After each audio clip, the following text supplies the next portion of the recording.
Hi! எல்லாரும் எப்படி இருக்கிறீங்க? நல்லா இருக்கிறீங்களா? ஆ வந்துட்டு என்னன்னா, இப்ப எல்லாம் காலகட்டம்லாம் ஒரு நாகரீகமே இல்லாத காலகட்டமா போயிட்டுருக்குது. வெளிநாட்ல மாரி ட்ரெஸ் பண்றது, அவங்கள மாரி இருக்கணும்னு ஆசைப்படுறது, கலாச்சாரத்தெல்லாம் மறந்து அவங்கள மாரியே இப்ப எல்லாம் காலகட்டம்லாம் மாறிட்டு போது.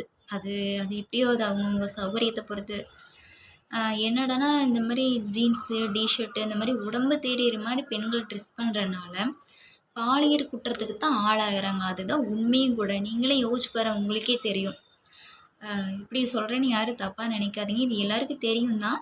நெறைய தாய்மார்களுக்கு தான் குழந்தை இப்படி ட்ரெஸ் பண்றாளே அது தப்புன்னு தெரிஞ்சும் அவங்கள இது சொல்ல மாட்டேங்கிறாங்க. அ இப்படிலாம் இருக்கக்கூடாதுன்னு சொல்ல மாட்டேங்கிறாங்க. தயவு செஞ்சு சொல்லி புரிய வைங்க உங்க பெண் குழந்தைங்களுக்கு.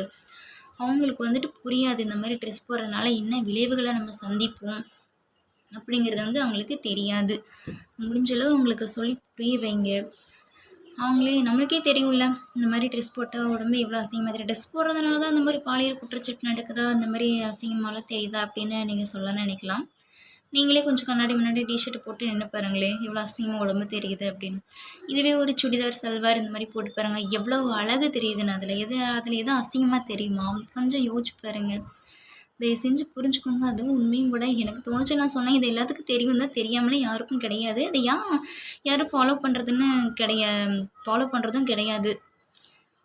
என்னடா இப்படி சொல்றேன்னு நெனைக்காதீங்க. உங்க மனசுக்கு சரின்னு பட்டுச்சுன்னா ஷேர் பண்ணுங்க.